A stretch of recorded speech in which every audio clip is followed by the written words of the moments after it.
From the college football playoff, now we set the stage once again for Week 18. All of the stakes based on the outcomes of our regular season finale weekend within the National Football League. We have talked a lot about that NFC playoff picture, but we go back to it because really it doesn't get better than what we are going to see in this conference, decided by the very final regular season game of this season. That is Detroit and Minnesota.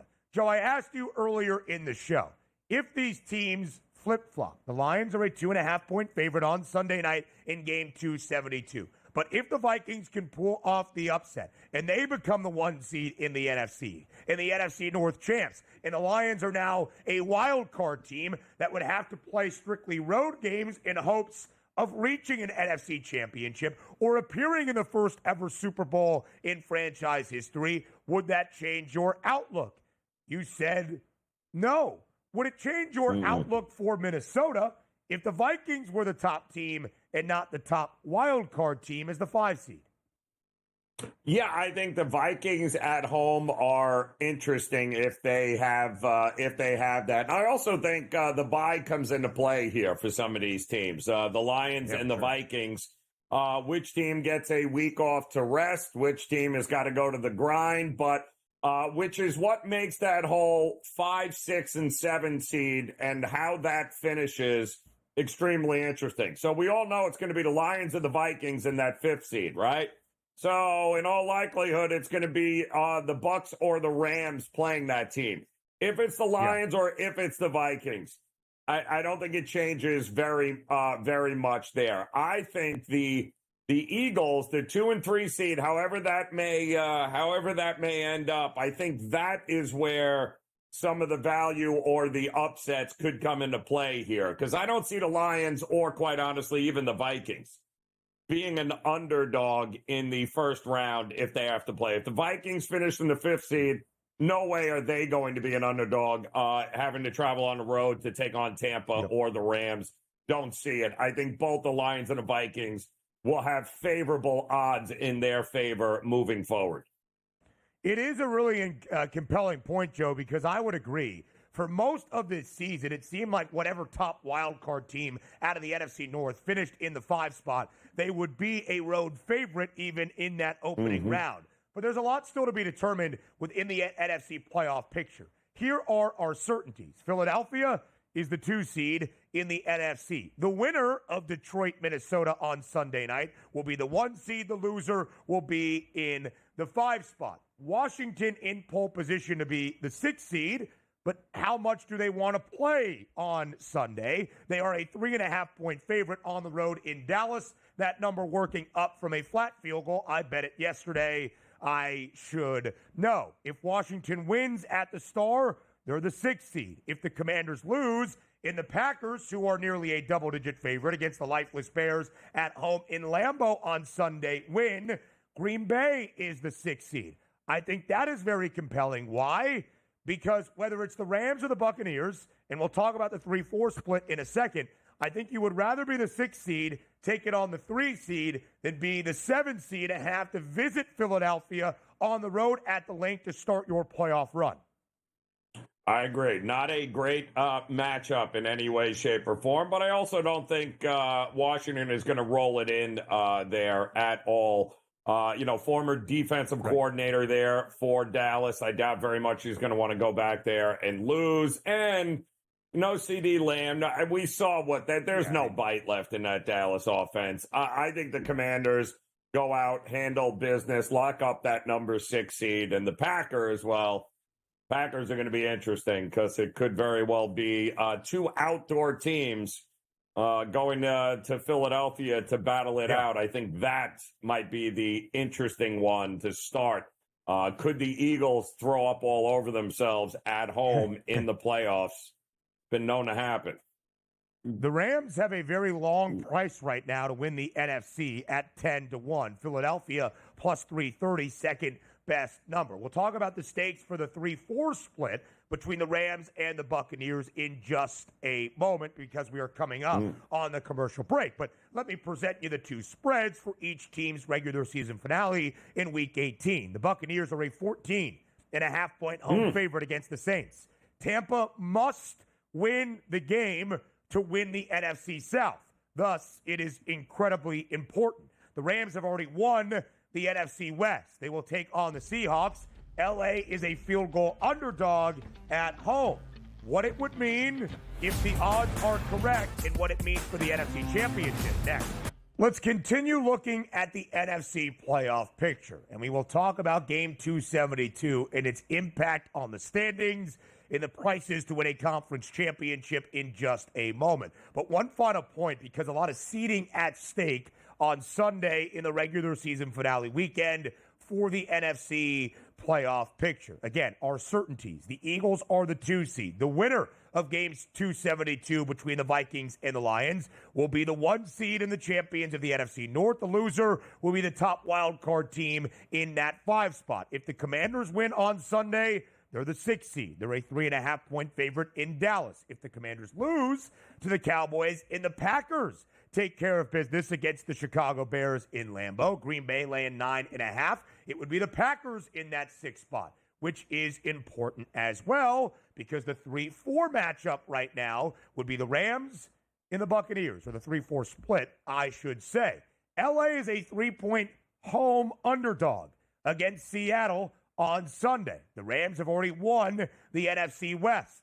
The Buccaneers are a 14.5-point home favorite against the Saints on Sunday.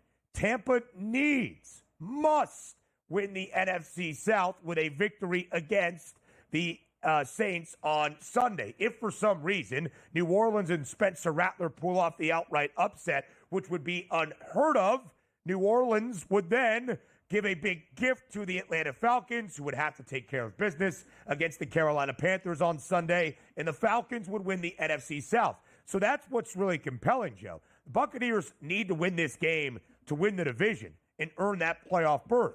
But if they win the game, and they should, as more than a 2-touchdown favorite, in the Rams, who have already wrapped up the NFC West, say, all right, we don't really need Matthew Stafford or Puka Nacua or Cooper Kupp out there against the Seahawks, as the odds would indicate, as a field goal underdog at home. The Bucs would vault the Rams in those standings and become the 3 seed based on a better conference win percentage. Yeah, and history tells us I wouldn't expect a whole lot of the starters for the Rams to play here, right? That's not how McVay rolls here. I don't think he cares one way or another, although he is 11-5 against the number versus Seattle as the Rams head coach, including 10-2 against the number since 2019. So the Rams and McVay have certainly dominated the Seahawks over the years with McVay as the coach. But again, I don't see a whole lot of risks being taken. And we also know for the Bucs, it's one of the worst spots to be in here, Ben, because the numbers are clear as day over the last couple of decades. Teams that head into the final week of the season having to win against the team that has nothing to play for. Yeah, guess what? It's usually the team has nothing to play for is the one that ends up staying within the number and covering the spread. And that is a huge spread right there for the Bucs. Huge. And we've seen them lose some games they should have won already this year. It has dropped back down below 2 touchdowns. It was 13.5 at open, 14.5 now back to 13 and a hook. I will say this, since week 13, we talked about how profitable favorites have been just winning outright, maybe not profitable, but how good they have been winning outright. Favorites of 6 points or more since week 13 are 29-1 straight up. The only outright loser was Indianapolis last Sunday against the New York Giants. So Tampa should win the game. Are they going to cover laying about 2 touchdowns? That remains to be seen. Game 272. Detroit is a 2.5-point favorite against the Minnesota Vikings. Our total stands at 57.5. It would be the highest over-under in the sport since the 2021 NFL season. But, Joe, it's not necessarily about how many points we see on Sunday night in the true regular season finale. It's who wins the game outright and thus maybe who covers less than a field goal spread. How do you believe the side will play out? What will the outcome be in the Motor City on Sunday? Well, I mean, history tells us Jared Goff, when he's played the Vikings as the quarterback for Detroit, he's 7-0 against the number. It's the best mark of any quarterback in the NFC North versus Minnesota in the last 20 years. Not to mention favorites, Ben, you alluded to it, in primetime games this season, 45-12 straight up. And that also includes a 5-0 mark by this Lions team in primetime. Yeah. All signs point this is exactly what the Lions want. They would have it no other way than to play for the top seed at home against Minnesota. If it ain't broke, man, are we fixing it in here? I don't know that that's the best way to approach this game. I really don't. Yeah, I would agree. 10-5 against the number. That's Detroit this year as a favorite. Last year as a favorite, 11-5 ATS. Under Dan Campbell, now going on 4 full seasons, 48-22 against the number, a 68.6% cover percentage. It is the best in the National Football League. I bet the Lions on Sunday, when this line opened up for game 272, laying 2.5. It's still 2.5. It's heavy juice if you want to get under a field goal for Detroit. It's minus 122 by the time we reach Sunday night. Could this be a flat 3? I would not be surprised. Let's flip our attention now to those NFC Championship odds, because a lot will change in terms of the seeding, Joe, based on the results of Sunday. The winner of Sunday night, champions of the NFC North, home field advantage in that number 1 overall seed. The Lions will enter Week 18 as the favorites within the NFC right now. The Eagles back by over $1 plus 330. The Vikings, to me, Joe, the most compelling price. For most of this season, I think the overall assessment on Minnesota, what a great story, man. Winning games, maybe they should not. Winning games close. Sam Darnold has been a revelation. But at a certain point, Cinderella's glass slipper will slip back on. It really hasn't been the case, Joe, for Minnesota. They look the part of a true conference title contender. Do you view the Vikings as such? Yeah, listen, it's they are quite compelling here, Ben. We keep waiting for the wheels to fall off. Again, this was a team that was slated to win, 6.5, I think was their win total. And here they are on the verge of a 15-win season. So one can make the argument that they are playing way above their pay grade at this point, and at some point it will come crashing down. Usually we know that the playoffs is usually when we see teams who have overperformed come back down to reality. But hey, Cinderellas are a real thing, right? Maybe not so much in college basketball, but certainly in the NFL, they could very well represent the NFC in the big game, which is kind of crazy to think since we only expected them to win 6.5 games or less. Kind of crazy. I do think there is some value for those 4-digit prices that you are seeing on the Rams, the Bucks, and the Commanders. Yep. At least LA and Tampa, with some playoff pedigree, would be hosting a game to start off the postseason. I do believe there is a different tier for the Lions and the Eagles, but again, maybe some value if you can win a game or two in the NFC playoff bracket. Let's look at the AFC quickly. We'll discuss what is at stake for the final weekend on the other side of the break. There's a lot to figure out, but a little bit less at the same time in comparison to the NFC. Our top 2 seeds are locked, the Chiefs and the Bills. The Ravens are a 17.5-point favorite against the Browns on Saturday. They should win the AFC North. They will be the 3 seed. The Texans are locked in to the 4 seed as well. If, for whatever reason, Baltimore were to be upset by the Browns and the Steelers beat the Bengals at home on Saturday night, Pittsburgh would win the AFC North. That is highly, highly unlikely. But if the Steelers beat the Bengals, they would lock in the 5 seed. The Chargers are locked into a wild card spot. They've earned their playoff berth. We'll talk about what is at stake in the AFC wild card picture on the other side of the break here on the Early Line. Live right here on the Early Line, figuring out the stakes for the AFC playoff picture entering Week 18. Again, back to that playoff graphic. The top 2 seeds locked in. The Chiefs the 1, the Bills the 2. The Ravens a 17.5-point favorite on Saturday afternoon against the Cleveland Browns, who are probably going to trot out Dorian Thompson-Robinson to stay in the hunt for that number 1 overall pick. The Ravens are a minus 20,000 favorite to win the AFC North. It would be highly unlikely for that not to be the case. The Houston Texans are locked in to the 4 spot. So let's figure out where things stand in the wild card seeds. If the Steelers, who will host the Bengals on Saturday night, it's just a 1.5 spread in favor of Cincy, albeit on the road in the Steel City. If Pittsburgh wins that game, they are the top wild card team, assuming that before them, the Baltimore Ravens win the AFC North with a beatdown of the Browns. So that would be big for the Chargers, who play on Sunday, currently as a 5.5-point road favorite in Las Vegas. If the Steelers lose, right now they're a slight home underdog against Cincy. The Chargers could move up to the 5 spot. I think the more desirable opening round matchup is a visit to Houston and a potentially 9-8 Texans team, or 10-7 Houston team that has not been playing its best football really all year, but certainly in the last month and a half, than a visit to Baltimore to take on Lamar Jackson and the Ravens. So those are the stakes, Joe, for those top 2 wild card spots, the 5 and the 6 seeds currently. Yeah, and will any of it matter, Ben? Because the top 3 seeds in the AFC, it really doesn't matter. I mean, it's going to come down to, are the Chiefs playing the Bills? Are they playing the Ravens? I don't see, unlike the NFC, where we saw some value in that 5, 6, 7 slot there, I don't see any value here with these teams. I think it's ultimately very top heavy in the AFC. The Chiefs, Bills, or the Ravens are going to be representing, and in all likelihood, the Super Bowl champion this year.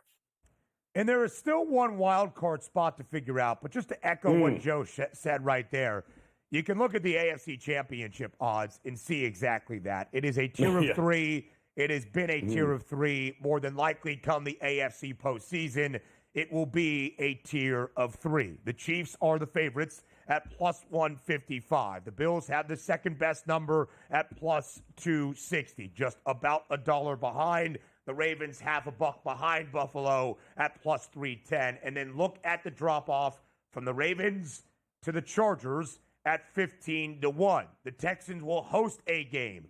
Their price to win the AFC championship is 21-1. One of those 3 teams, the odds expect, and I think we expect, Joe, the Chiefs, the Bills, and the Ravens are going to win the AFC championship. But again, back to what is at stake to end out the regular season. One more spot to be earned in terms of that wild card picture within the AFC. The most likely is simply this: the Denver Broncos, minus 650 to earn a playoff spot this weekend. They're an 8.5-point favorite on Sunday at home in Mile High, hosting the Chiefs.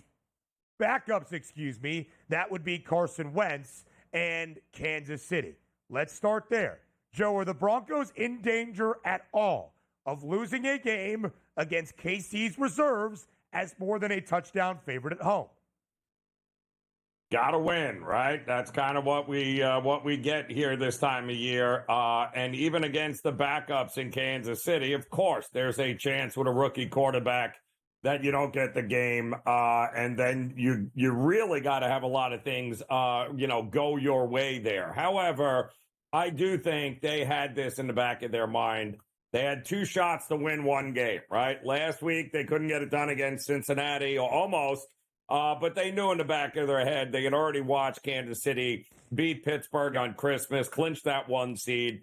So they knew in the back of their head, even if we don't win this game, we still have an opportunity against a Mahomes-less Kansas City team. I think they get it done.